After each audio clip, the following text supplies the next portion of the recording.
अस्सलाम वालेकुम नाज़रीन, औज़ुबिल्लाहि मिनश शैतानिर रजीम, बिस्मिल्लाहिर रहमानिर रहीम। शुरू अल्लाह पाक के प्यारे नाम से जिसके कब्ज़ा कुदरत में हमारी जान है। आजकल सोशल मीडिया के ऊपर एक शख्स के बहुत ज़्यादा चर्चे हैं जिसका नाम है कैप्टन इब्राहिम ट्रोरे, जो कि साउथ अफ्रीका के एक कंट्री बुर्किना फासो के इस वक्त सदर हैं। तो जानते हैं बुर्किना फासो की पूरी हिस्ट्री और आज उसके चर्चे हो क्यों रहे हैं। सबसे पहले तो बुर्किना फासो का जो पुराना नाम है, जो कि 1984 तक रहा है, वो था अपर वोल्टा। उसके बाद अभी इसका जो पूरा नेम है वो है People's Republic of Burkina Faso.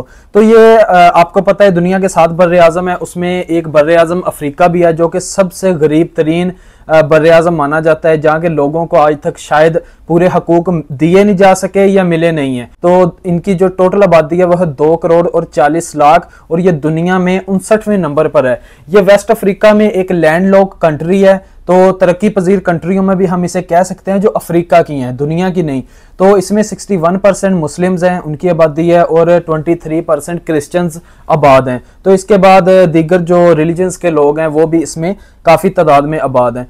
लेकिन दुनिया के 10 गरीब तरीन कंट्रीज़ में भी इसका शुमार होता है। तो लेकिन इधर काफ़ी मादनियात पाई जाती हैं जिसमें यूरेनियम, कोबाल्ट, हीरा और ऑयल भी बहुत ज़्यादा तादाद में मौजूद है, जिसके पीछे ये पूरी गेम हो रही है। दुनिया जिसके लिए लड़ाई कर रही है, आज तक इनको इनके हकूक से महरूम रखा गया है, वो यही चीज़ें हैं कि इधर मादनियात बहुत ज़्यादा है और गोल्ड बहुत ज़्यादा है। आप लगा लें कि इधर हर साल 80 टन गोल्ड जो कि एक्सपोर्ट किया जाता है, जहाँ यहाँ से यूरोप लेता है, फ्रांस, पहले फ्रांस की यहाँ हुकूमत थी, फ्रांस भी लेता रहा है, तो जिसकी शायद मालियत बनती है अंदाजन 5 से 6 बिलियन डॉलर। तो आप खुद देख लें कि एक सोने की कान है, ये एक सोने की चिड़िया है ये मुल्क। लेकिन क्या आज तक इधर जो भी गवर्नमेंट बनाई गई है तो उनको एक कठपुतली के तौर पे रखा गया है, जिसको यूरोप ने, मगरब ने अपने इशारों पे नचाया है। इसीलिए ये जरूरत पेश आई है कि फिर एक ऐसा शख्स कमान संभालता है अपने मुल्क की। आज दुनिया उस पर फख्र करती है और मगरब के अखबारों में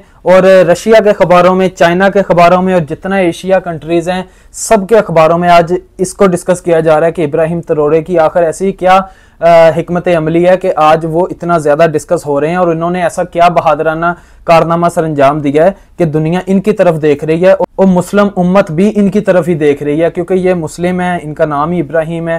तो ये हज़रत बिलाल हबशी रज़ियल्लाहु ताला अन्हु की बता रहे हैं कि उनकी नस्ल में से हैं।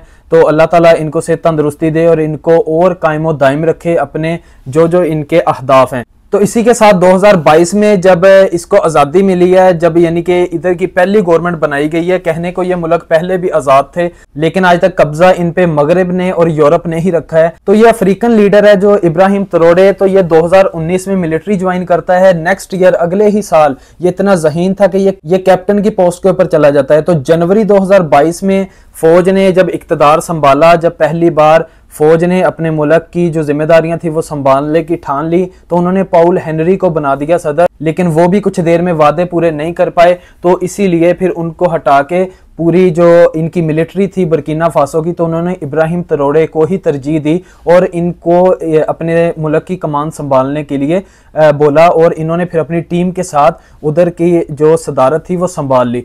तो सबसे पहले इब्राहिम ट्रोरे ने जो काम किया वो ये किया कि फ्रांस की फौज को उधर से निकलने का हुक्म दिया, और वो फौज निकली। तो इसी के साथ ही दुनिया भर की तवज्जो हासिल की इन्होंने, क्योंकि मैं बता रहा हूँ पहले भी ये मुल्क आज़ाद थे लेकिन इनको आज तक इनके ऊपर कठपुतली हुकूमत होती थी। फ्रांस ही इनके ऊपर काबज था, मगरब काबज था। फ्रांस के बाद अमेरिका ने भी कोशिश की, और आज तक भी बताया जाता है कि जितना यूरोप तरक्की पजीर है, जितनी इधर इसके पास मादनी आता है, सोना वगैरह हो गया, ब्लैक सोना जो एक है उसकी बहुत बड़ी मार्केट है ब्लैक गोल्ड की, तो वो भी मगरब वालों ने एशिया से और अफ्रीका वालों से ही हासिल किया है। यानी कि इधर की मादनियात भर भर के अपने कंट्रीज में यूरोप लेके गए हैं, जिसकी वजह से वो तरक्की पजीर हैं। तो इन लोगों के पास अभी पीने के लिए साफ पानी तक नहीं था। तो जब इसने फ्रांस की फौज को निकाला और वहाँ फ्रांस फंडिंग कर रहा था, मगरब फंडिंग कर रहा था बहुत सारी दहशतगर्द तंजीमों को, तो ये बेचारे उनके साथ भी लड़ते रहते थे। आपको पता है जब भी किसी मुल्क पे कब्जा करना है, उसकी मादनियात हासिल करनी है, सबसे पहले उधर खाना जंगी की जाती है ताकि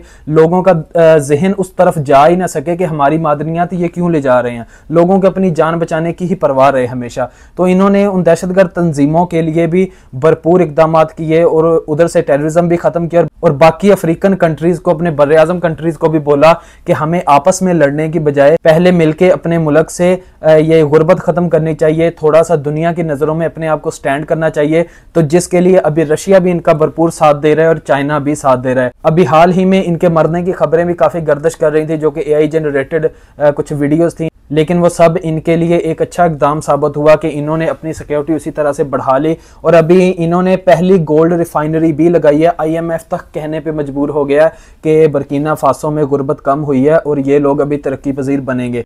तो दुनिया सबसे ज़्यादा तब हैरान हुई जब इन्होंने रशिया में कदम रखा और इसी के साथ इन्होंने फिर जो इनकी मिलिट्री यूनिफॉर्म थी उसी में गए, कोई टाई कोट वगैरह नहीं इन्होंने लगाया और एक अच्छे उनके साथ मुआहदे किए जिनमें एजुकेशन भी है, हेल्थ भी है और कुछ बताए जाते हैं कि दफाई मुआहदे भी किए हैं, जो कि रशिया के बाद अभी चाइना भी इनकी तरफ देख रहा है। चाइना ने भी हाथ बढ़ाया है और बहुत अच्छे इकदाम इनके लिए कर रहे हैं ताकि ये लोग भी एक नॉर्मल इंसानों वाली ज़िंदगी जी सकें। तो सदर प्यूटन ने इनके लिए एक बहुत अच्छे इकदाम किए हैं कि इनको गुलामी से निकाल रहे हैं। तो अभी हाल ही में मगरिब ने अफवाहें भी फैलाई थी कि ये जो इसने गोल्ड रिफाइनरी लगाई है, क्योंकि इसने सबसे पहले जब आया है तो फ्रांस के जितने मुआहदे थे ना कि वो गोल्ड को एक्सपोर्ट कर रहे थे बर्किना फासो से, तो इसने वो सब मनसूख कर दिए। इसने बोला कि हमारी मादनियात हैं, हम खुद इस पे काम करेंगे और हमें भी पैसा मिलना चाहिए। इससे पहले क्या था, फ्रांस वो पैसा अपने पास रखता था, हत्ता कि जो इनका पैसा था वो भी फ्रांस अपने कंट्री में रखता था। ऐसी पुलिसेस बनाई थी, ऐसी इनकी गवर्नमेंट उन्होंने अपने हाथों में कठपुतली की हुई थी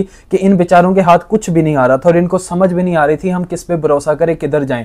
तो इसी के साथ जब फिर ये इकदाम हुए तो इन्होंने लाइसेंस मनसूख किए, गोल्ड रिफाइनरी लगाई, तो इनके खिलाफ काफी प्रोपोगेंडा हुआ और सब ने बोला कि इन्होंने जो भी 17% बजट अपना फौज को दिया है उस गोल्ड में से, वो क्यों दिया है, ये तो फौज ही अपनी अवाम पे काबिज है। तो इन्होंने उसकी फिर जो थी एक डिटेल्स दी कि हमने ये बजट इसलिए दिया और देखें जब अभी भी इनकी आर्मी ने ये कंट्री संभाली हुई है, ऐसा ही है। तो अगर वो अपने पास बजट नहीं रखेंगे, क्योंकि उनको सिर्फ दुनिया वालों से नहीं लड़ना, मगरिब वालों से नहीं लड़ना, उसने फ्रांस के बाद अमेरिका की भी आंखों में आंखें डाल के एक जुर्रतमंदाना फैसला किया है।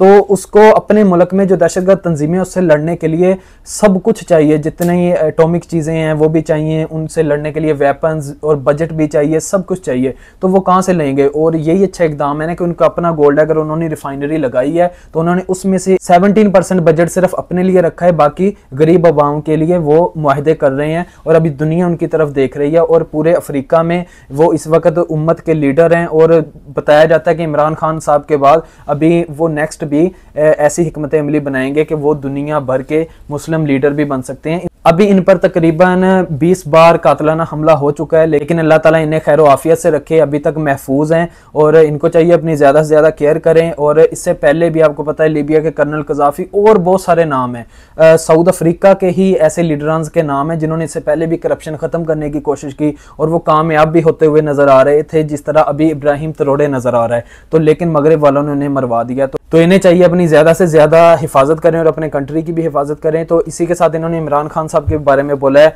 कि पाकिस्तान की अवाम चुप क्यों बैठी है, ये आप लोगों की ही गफलत है कि इमरान खान साहब दुनिया के लीडर हैं तो आपने उन्हें जेल में डाला हुआ है। तो ये अपने ऐसे पैगामात की वजह से ही मशहूर हुए हैं कि इन्होंने हर उस चीज़ के बारे में बोला है जिसके बारे में दुनिया को लगता था कि ये चीज़ें गलत हो रही हैं। और इन्होंने जो मालियाती अदारे हैं इंटरनेशनली उन्हें भी बोला है कि आपकी बर्किना फासो को लेके जो भी पॉलिसीज़ हैं वो गलत हैं, हमें इस तरह से डील ना किया जाए। अभी IMF ने भी लास्ट इनको बोला था कि आप कर्जा ले सकते हैं, लेकिन इन्होंने लेने से इनकार कर दिया। और सुनने में आया कि सऊदी अरब ने भी इन्हें कुछ ऑफर की थी कि हम आपकी कंट्री में इतनी मस्जिदें बना देते हैं, तो इन्होंने उस इमदाद लेने से भी इनकार किया कि हमारे कंट्री में लोग ऑलरेडी अल्हम्दुलिल्लाह नमाज पढ़ रहे हैं, जिस हालत में भी पढ़ रहे हैं। इनकी यही है ज़्यादा से ज़्यादा कि किसी मुल्क के ऊपर रिलायबल ना किया जाए, किसी की मदद ना ली जाए। और आपको पता है कि जब किसी को मकरूज करना हो, किसी को घुटनों में लाना हो, तो सबसे पहले उसको कर्ज में ही डुबोया जाता है और फिर उसकी मादनियात छीनी जाती हैं, उस मुल्क से निकाली जाती हैं और उन पर जो एहसान होता है वो एहसान का एहसान ही रहता है।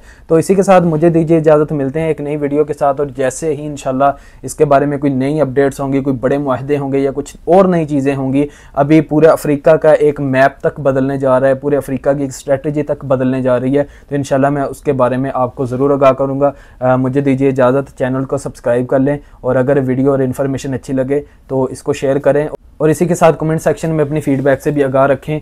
अल्लाह हाफिज़।